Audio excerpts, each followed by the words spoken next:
Jacob Callahan lived alone, and that suited him just fine. His ranch sat perched on the edge of a sprawling Arizona canyon, where the desert stretched endlessly, and the wind carried more conversation than he'd heard from another soul in months. The land here didn't ask questions about his past, didn't pity him for what he'd lost, and didn't expect smiles he couldn't give. 3 years had passed since the fire took everything: his beloved wife, Margaret, their boy Samuel, and the laughter that once filled their small cabin. The flames had been merciless, consuming not just timber and belongings, but the very heart of who Jacob had been. Now he was a different man, carved hollow by grief and hardened by solitude. His days followed a rhythm as predictable as sunrise. Up before dawn, he'd feed the horses with methodical care, checking each animal for signs of injury or illness. Then came the long rides across his 160 acres, inspecting fence lines and water sources. The work was honest and demanding, requiring his hands, but not his heart. In the evenings, he'd sit on the weathered porch with black coffee and watch the sun bleed crimson across the desert sky, painting the canyon walls in shades of fire that no longer made him flinch. Town visits were rare, reserved only for essential supplies. When necessity forced him into the dusty streets of Copper Creek, Jacob kept his hat pulled low and his words few. The shopkeeper, Thomas Miller, had given up trying to draw him into conversation. The other ranchers had stopped inviting him to their gatherings. Even the preacher no longer asked why he'd stopped attending Sunday services. This isolation had become Jacob's armor, protecting him from a world that demanded emotions he buried with his family. The desert understood silence. It respected a man's need to grieve without interference. Here, surrounded by endless sky and unforgiving terrain, Jacob had built a life of necessary routine and chosen emptiness. But the desert, for all its predictability, had its own way of changing a man's fate. That August evening started like any other. Jacob was riding the southern boundary of his property, checking for breaks in the fence line where his cattle might wander into the canyon. The air hung thick and still, heavy with the promise of distant rain. His horse, a steady mare named Belle, picked her way carefully along the rocky ridge, her ears alert to the subtle sounds of desert life. Then Jacob heard something that didn't belong a sound, so faint it might have been mistaken for wind through the mesquite. But his years of solitude had sharpened his senses, and he recognized the unmistakable cadence of human distress. Belle's ears twitched forward, confirming what his instincts already knew. Following the sound deeper into the canyon brush, Jacob felt something stir in his chest that he'd thought long dead concern for another soul's suffering. Whatever lay ahead would test the walls he'd built around his heart, and deep in the gathering twilight, the desert began to whisper of changes he wasn't prepared to face. Jacob guided Belle through the scattered mesquite and prickly pear, following the sound that grew clearer with each careful step. It was definitely a woman's voice, weak and trembling with pain. Years of living alone had taught him to be cautious of strangers, but something in that desperate sound cut through his practiced wariness. He found her beneath an ancient mesquite tree, its gnarled branches offering meager shade in the fading light. She lay on her side, clutching her left ankle, her cotton dress torn and stained with dust and dried blood. Her long black hair was tangled with thorns and desert debris, and scratches marked her arms where she'd fought through the unforgiving brush. When their eyes met, Jacob felt an unexpected jolt. Her gaze was dark as midnight, wide with pain and fear, but there was something else there too, a fierce spirit that suffering hadn't managed to break. For a heartbeat, neither moved. She studied him with the wariness of a wounded animal, taking in his weathered face, his careful posture, the rifle resting across his saddle. "You're hurt," Jacob said, his voice rough from disuse. The words felt strange on his tongue after so many days of silence. She didn't respond immediately, just watched him with those penetrating eyes. Jacob dismounted slowly, keeping his movements deliberate and unthreatening. He gentled enough spooked horses to recognize when fear was the enemy of help. "I won't harm you," he said, pulling his canteen from the saddle. "You need water." When he knelt beside her and offered the canteen, she hesitated before accepting it with trembling hands. The way she drank careful, grateful sips despite her obvious thirst told him she'd been without water for some time. Her lips were cracked, her skin flushed with the telltale signs of desert exposure. "Can you stand?" Jacob asked, studying her swollen ankle. The way she favored it, the unnatural angle, it was badly sprained at best, possibly broken. She tried to rise but immediately gasped and sank back down, shaking her head.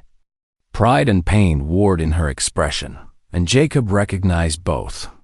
He'd worn that same look after the fire, when neighbors had tried to help him and he'd wanted nothing more than to suffer alone. "I'm going to lift you onto my horse," he said. "It's not far to my place." This time she spoke, her voice barely above a whisper, but carrying an accent that painted her words with unfamiliar music. "Why would you help me?" The question caught him off guard. In his solitary life, he'd forgotten that kindness required explanation. "Because you need help," he said simply. Jacob lifted her as gently as he could, feeling how light she was, how the desert had already begun claiming her strength. She didn't protest, but he felt her tension, the way she held herself rigid against him.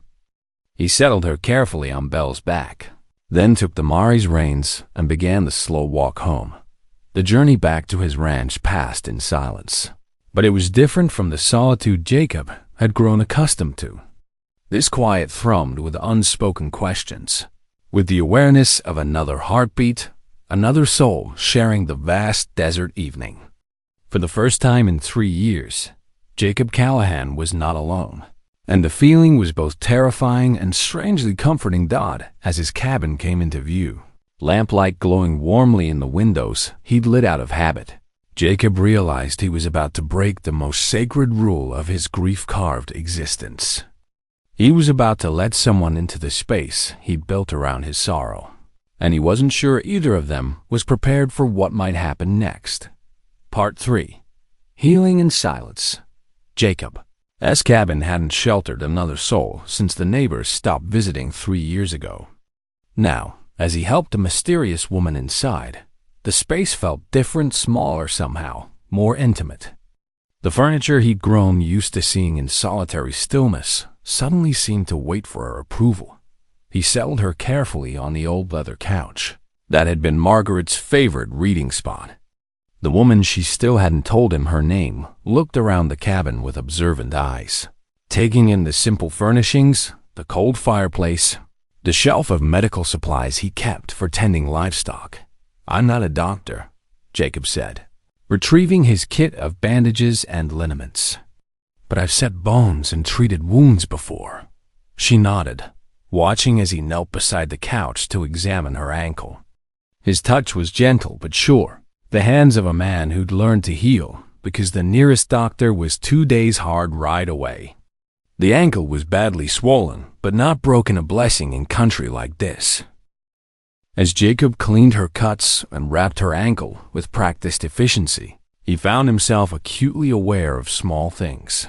The way she tried not to wince despite the obvious pain, how she kept her breathing steady and controlled, the faint scent of desert sage that clung to her hair.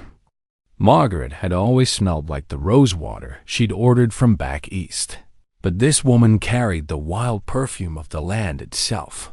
"There," he said, securing the bandage. "Keep it elevated. I'll get you some food."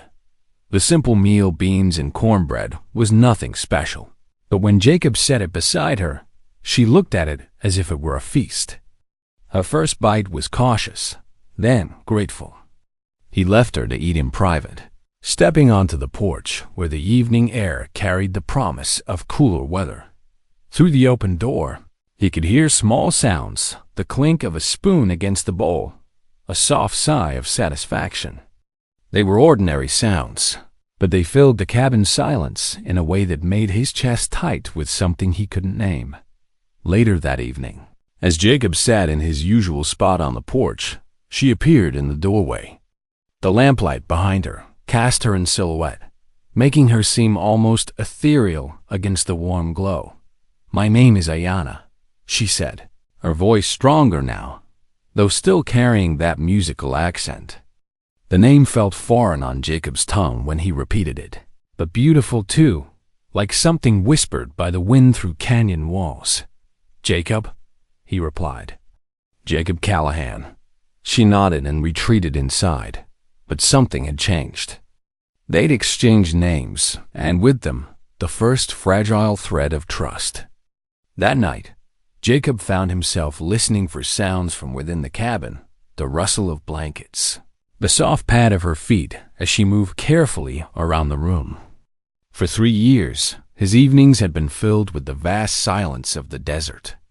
Now that silence held another heartbeat, another presence, and sleep came with unfamiliar ease. Over the following days, a careful rhythm developed between them. Jacob maintained his ranch routine, but found himself hurrying through chores to check on his unexpected guest. Ayana was a study in quiet strength, accepting his help without complaint but maintaining a dignity that commanded respect. She spoke little, but her presence filled the cabin in ways that had nothing to do with words. On the third morning, Jacob discovered her outside, gathering wild herbs that grew near his water source. Despite her injured ankle, she moved with purpose, selecting plants with the knowledge of someone who understood their properties. That evening, she prepared tea from desert sage and other plants he couldn't identify. The taste was unlike anything he'd ever experienced, earthy and complex, carrying flavors that seemed to speak of ancient knowledge. "Apache?" Jacob asked, and she nodded. "My grandmother taught me," Ayana said. "Plants here have strong medicine." "Your land?" "It has good spirit." Something in the way she said it, not your land with possessiveness, but with recognition of stewardship, made Jacob see his ranch differently.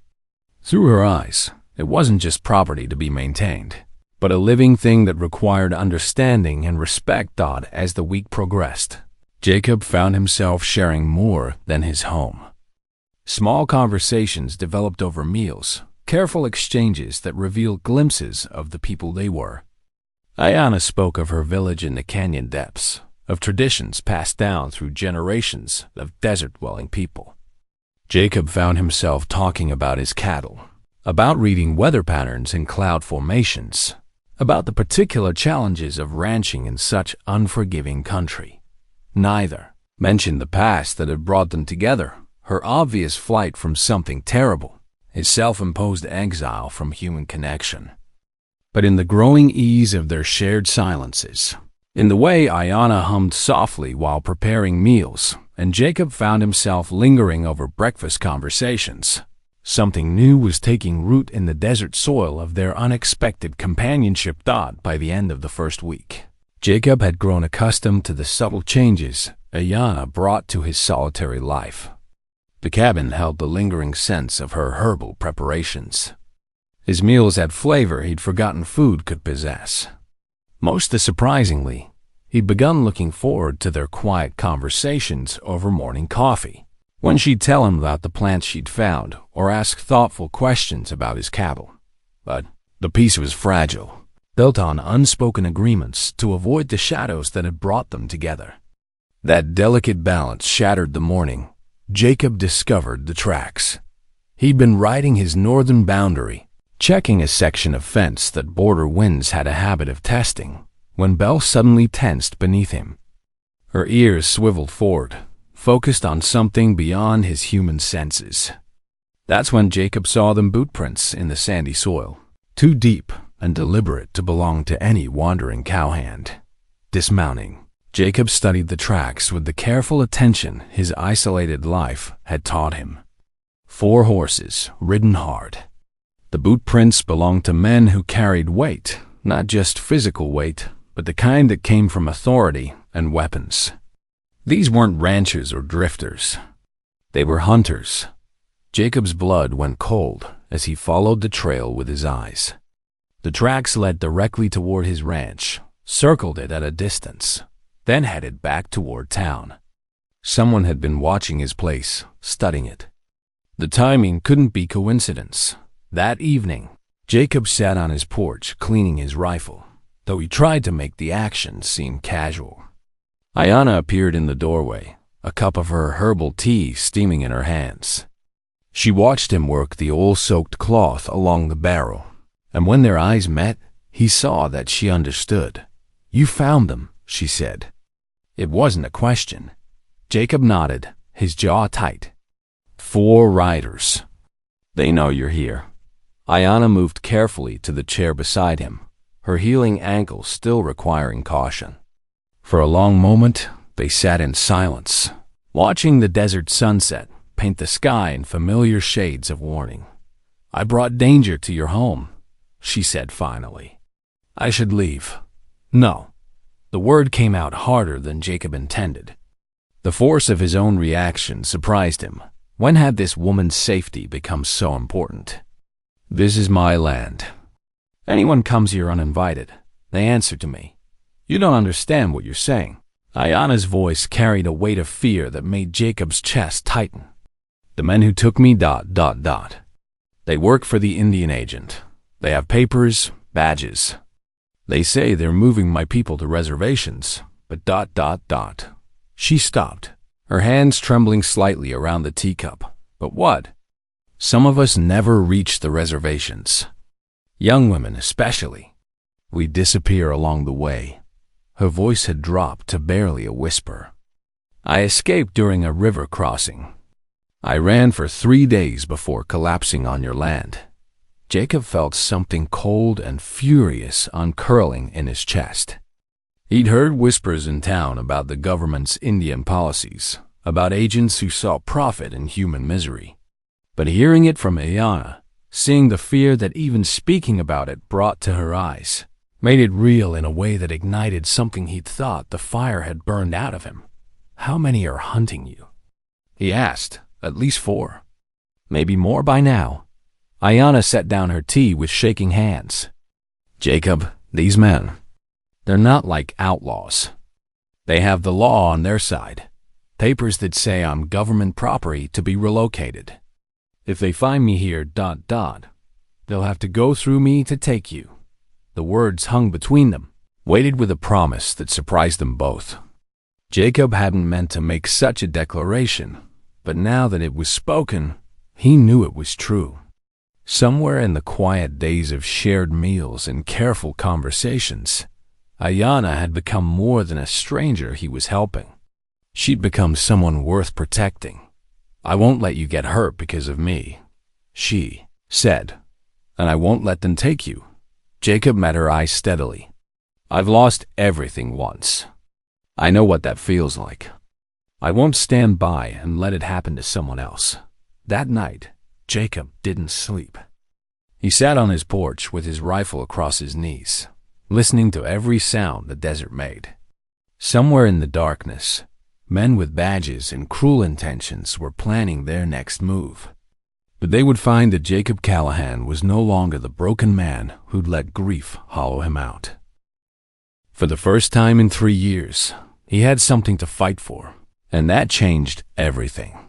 The next morning brought an unnatural stillness to the desert, as if even the wind held its breath in anticipation. Jacob had dozed fitfully in his chair, rifle within easy reach, starting awake at every coyote call and nightbird cry. Now, with dawn painting the canyon walls in soft gold, he felt the weight of watchful eyes even though he couldn't see there. Source.AIYANA emerged from the cabin, carrying 2 cups of coffee, her movements careful on her healing ankle. She'd braided her long hair back and wore one of Margaret's old riding skirts that Jacob had wordlessly offered her the night before. The sight of her in his dead wife's clothes should have felt wrong, but instead it felt like a blessing, as if Margaret herself had approved this use of something she'd treasured. "They're close," Ayana said, settling into the chair beside him. It wasn't a question. Jacob nodded, accepting the coffee gratefully. I can feel them out there.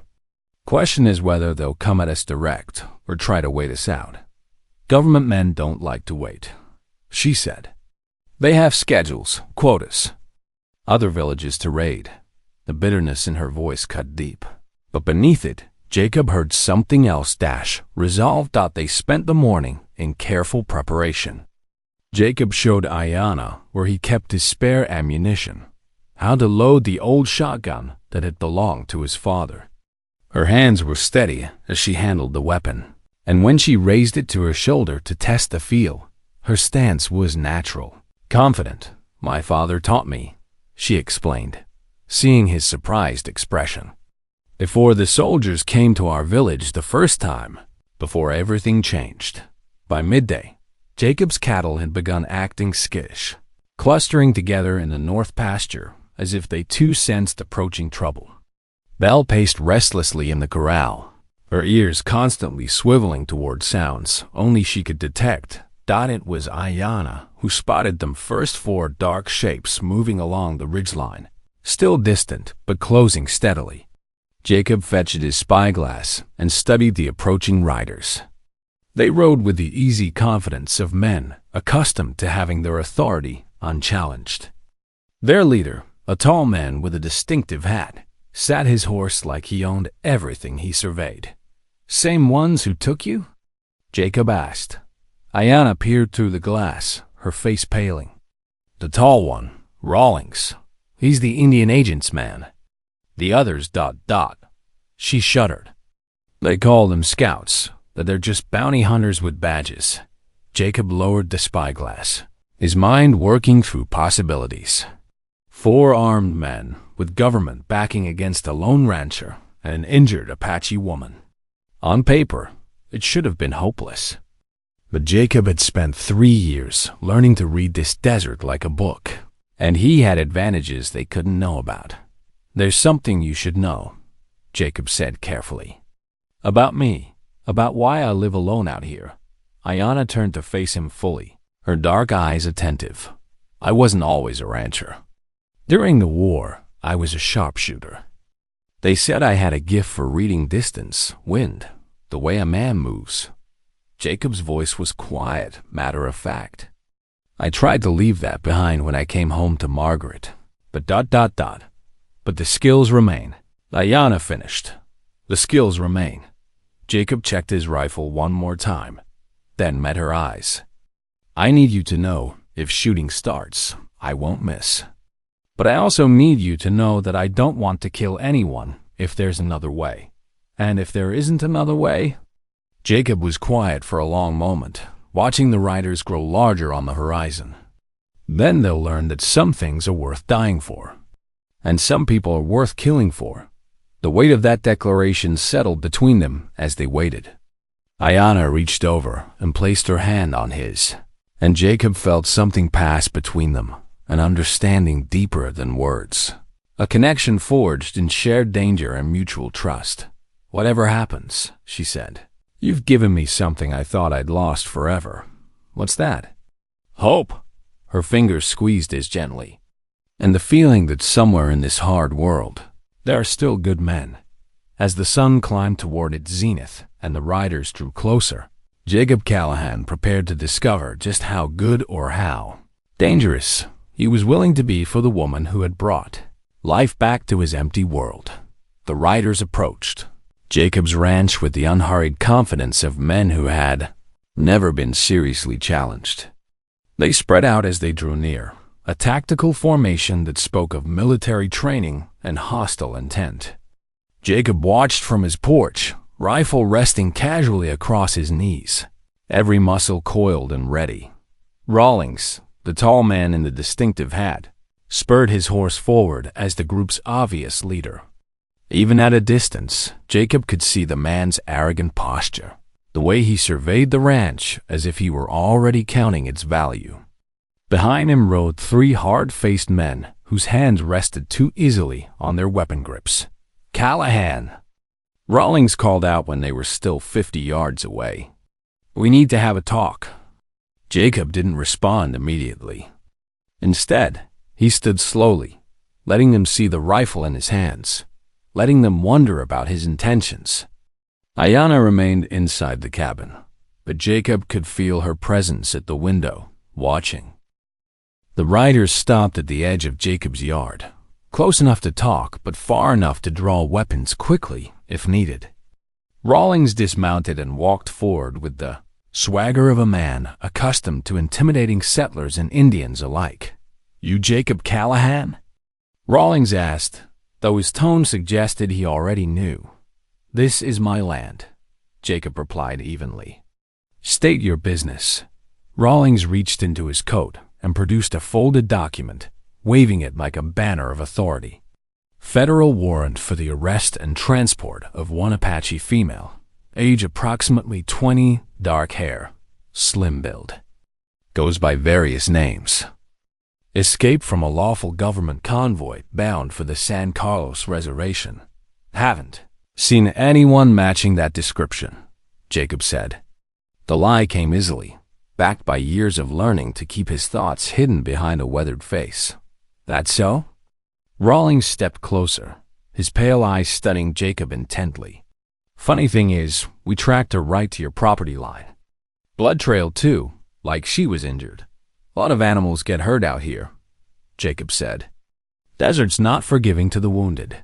One of the other men, a stocky brute with tobacco-stained teeth, spoke up. "Maybe we should search the place, Rawlings. Make sure this cowboy ain't hiding nothing." Jacob shifted his grip on the rifle, a subtle movement that all four men noticed. "You're welcome to try," he said quietly. "But I should mention, this is my legal property, and I don't recall inviting you onto it." "We got federal authority here," Rawlings said, his voice hardening. "This warrant supersedes your property rights. Your warrant's for an Apache woman," Jacob replied. "You see any Apache women here?" The tension stretched tight as bowstring between them. Jacob could see Rawlings calculating, weighing his options. The man was used to dealing with frightened Indians and intimidated settlers, not with someone who met his authority with calm defiance. "You're making a mistake, Callahan," Rawlings said. "Harboring an escaped government prisoner is a federal crime. We could arrest you right alongside her." "You could try," Jacob said. That's when Ayanna made her choice. The cabin door opened, and she stepped onto the porch with quiet dignity, the shotgun held competently in her hands. Her dark hair caught the sunlight, and despite her simple clothes and healing injuries, she carried herself like a queen facing her executioners. "I'm here," she said, her voice clear and strong. "What do you want with me?" Rawlings smiled, but there was no warmth in it. Well, the little Apache bird decides to come out of hiding." He gestured to his men. "Take her." "No." Jacob's voice cut through the air like a whip crack. The rifle swung toward Rawlings with deadly precision. "She stays." The other three men tensed, hands moving toward their weapons, but Rawlings held up a hand to stop them. His eyes remained fixed on Jacob, reassessing this unexpected resistance. "You willing to die for some Indian girl you barely know?" Rawlings asked. "Are you willing to die for government pay?" Jacob countered. For a long moment, the desert held its breath. Four armed men with badges faced one rancher and a woman with more courage than her captors had ever possessed. The odds should have been overwhelming, but something in Jacob's steady gaze gave Rawlings pause. "This ain't over," Rawlings finally said, backing toward his horse. "We'll be back with more men, federal marshals. You can't protect her forever." "Maybe not forever," Jacob agreed. "But I can protect her today." As the four men rode away, their retreat feeling more like a temporary withdrawal than a defeat, Jacob felt Ayanna's hand slip into his. The battle wasn't over. It was just beginning. But for the first time since the fire took his family, Jacob Callahan felt like he was fighting for something that mattered. 3 days passed before they returned, and when they came, it was with reinforcements. Jacob spotted them through his spyglass at dawn 8 riders this time, including 2 men wearing federal marshal badges. Rawlings had made good on his threat. They brought friends, Jacob said grimly, handing the spyglass to Ayanna. She studied the approaching group, her face pale but resolute. The marshals change everything, she said. They have real authority. If you fight them ... double quotes, I'll be fighting the federal government, Jacob finished. I know. They'd used the 3 days well. Jacob had cleaned and oiled every weapon on his property, counted ammunition, and studied every approach to his ranch. Ayanna had prepared medicines and bandages, and more importantly, she'd shared everything she knew about Rawlings and his methods. He's not just capturing Indians for relocation, she'd told Jacob. Some of the young women, they're sold to brothels in mining towns. The government pays him for transport, but he makes extra profit on the side. The knowledge had filled Jacob with a cold rage that reminded him why he'd isolated himself in the first place. The world was full of evil men who used authority to mask their cruelty, and fighting them meant risking everything he'd built, from the ashes of his old life. But as he watched Ayanna moving carefully around the cabin, her quiet strength evident in every gesture, Jacob knew the choice had already been made. Some battles were worth fighting regardless of the cost. The riders approached more cautiously this time, spread in a wide line with the marshals in the center. When they stopped just beyond rifle range, one of the marshals, a graying man with stern eyes, rode forward alone. I'm Marshal Harrison, he called out. I'm here to execute a federal warrant for the arrest of an Apache woman. This doesn't have to go hard if you cooperate. Jacob stepped onto his porch, rifle visible but not directly threatening.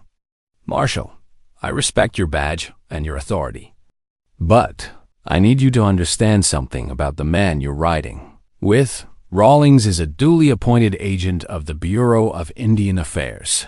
Harrison replied. Rawlings is a slave trader, Jacob said bluntly. Ask him what happens to the young Apache women who never make it to the reservations, even at a distance. Jacob could see the marshal's expression change, uncertainty flickering across his weathered features. Behind him, Rawlings spurred his horse forward. Don't listen to him, Marshal, Rawlings called out. He's been harboring a fugitive. He'll say anything to protect her. Then let's hear what the woman has to say, Marshal Harrison said. Bring her out. Ayanna appeared in the doorway, and Jacob felt his heart clench at the sight of her calm dignity. She braided her hair with care and wore Margaret's best dress, looking every inch the lady despite the circumstances. Are you the Apache woman named in this warrant? Harrison asked. I am Ayanna of the Chiricahua people, she replied, her voice carrying clearly across the yard. The warrant says you escaped from lawful custody during transport to San Carlos Reservation.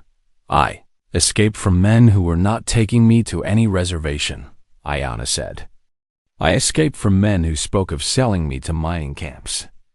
I escaped because I would rather die in the desert than be enslaved by those who claim to act in the name of law. Jacob watched the marshal's face carefully. Harrison was an older man, likely a veteran of many frontier conflicts, but there was integrity in his bearing that separated him from Rawlings' mercenary cruelty. Those are serious accusations, Harrison said slowly. They're lies, Rawlings snapped. She say anything to avoid relocation. These Indians always make up stories about mistreatment. Maybe, Harrison said. But I've been doing this job for 20 years, and I've learned to tell when someone's lying. His eyes shifted between Rawlings and Ayanna, taking the measure of both. That's when Jacob played his final card. Marshal, what if I could prove what she's saying? What if there was evidence? What kind of evidence? Jacob reached into his shirt and pulled out a small leather pouch. Letters, he said. Letters Rawlings dropped when he came here 3 days ago. Letters detailing arrangements with certain establishments in mining towns. Letters discussing prices for young Indian women. It was a bluff. Jacob had found no such letters. But he'd read Rawlings' character correctly. The man's face went white, then flushed red with anger and fear. Those are forgeries, Rawlings stammered. He's lying, but his reaction had already told Marshal Harrison everything he needed to know. The marshal's hand moved to rest on his pistol grip, though it wasn't aimed at Jacob. Rawlings, Harrison said quietly, I think we need to have a conversation. A long one. Back in town, the desert wind picked up, swirling dust around the horses and riders, as if the land itself was weighing the moment. Justice was a rare thing on the frontier, but sometimes, if a man was willing to risk everything for it, justice found a way to prevail. The confrontation at Jacob's ranch became the talk of Copper Creek for months afterward. Marshal Harrison had indeed taken Rawlings back to town, but not as part of any arrest party. Instead, Rawlings found himself the subject of a federal investigation that would eventually see him stripped of his vows, positioned and imprisoned for his crimes against the Apache people. The other men who'd ridden with Rawlings, scattered like tumbleweeds before a storm, their courage evaporating when their leader's protection disappeared.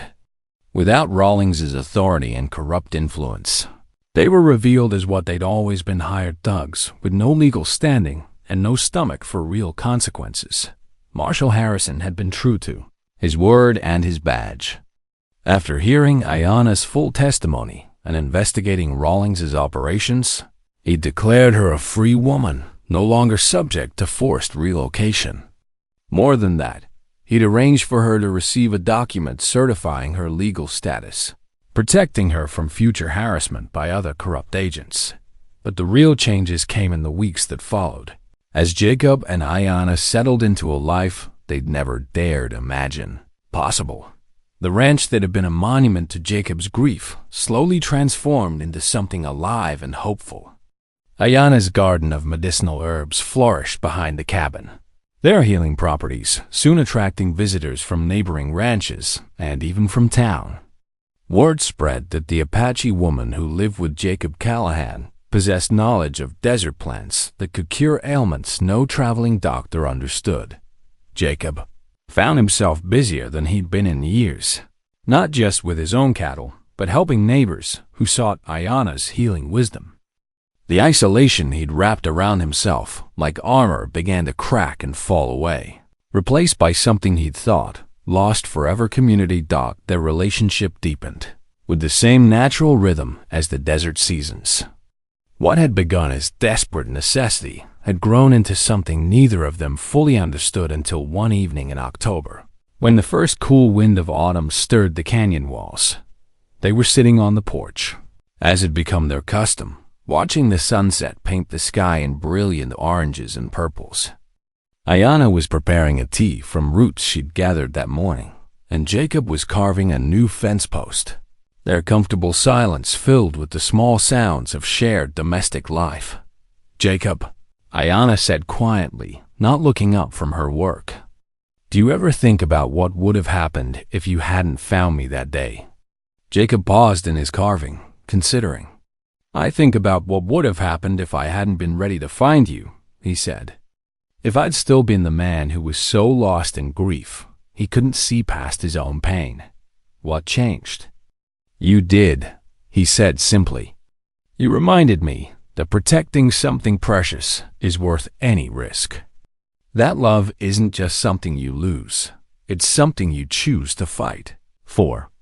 Ayanna set down her tea preparation and turned to face him fully. In the fading light, her dark eyes held depths that Jacob felt he could spend a lifetime exploring. "Is that what this is?" she asked softly. "Love?" Jacob set aside his carving and reached for her hands. "I loved my wife and son," he said. "I thought when I lost them, that was the end of love for me. But you taught me something I didn't know before. The heart doesn't have just one chance at love. Sometimes it gets a second chance. Different, but just as real." Ayanna's smile was like sunrise breaking over the canyon walls.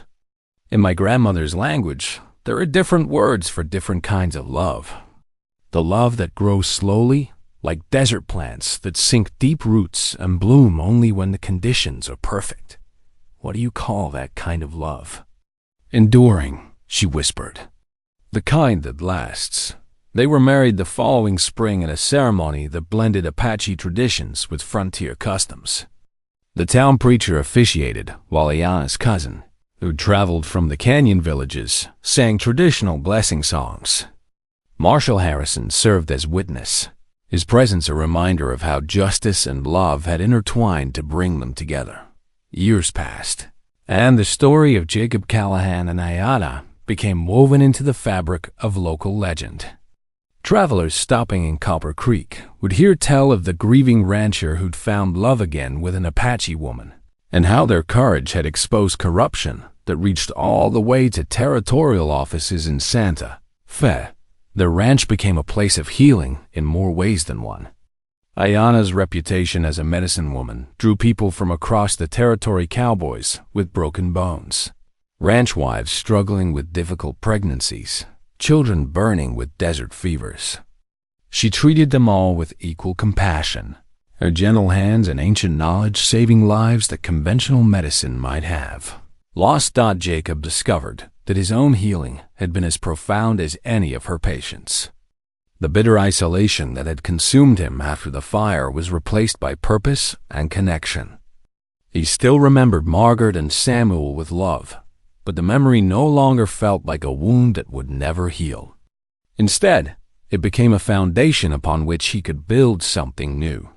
On quiet evenings, when the last patient had been treated and the desert settled into its familiar twilight rhythm, Jacob and Ayana would sit together on their porch and watch their world spread out before them. Sometimes, Ayana would share stories from her grandmother's time, tales of when the Apache people moved freely across the vast desert lands. Other times, Jacob would speak of his dreams for expanding their ranch, perhaps raising horses alongside the cattle, but most often, they simply sat in the companionable silence that had first brought them together. Two souls who had found in each other exactly what they hadn't known they were searching for, not just love, but the courage to believe that even the most broken hearts could learn to trust again. The desert had taken much from both of them, but in the end, it had given them something precious beyond measure, a second chance at happiness, and the wisdom to recognize it when it came, disguised as a stranger's cry for help in the gathering dusk. As the stars emerged over the canyon walls and the night wind carried the scent of Ayana's healing herbs across the rangeland, Jacob Callahan knew with quiet certainty that some stories of loss and redemption were worth living through to the very end. And some loves, like desert blooms after rain, were worth waiting a lifetime to discover.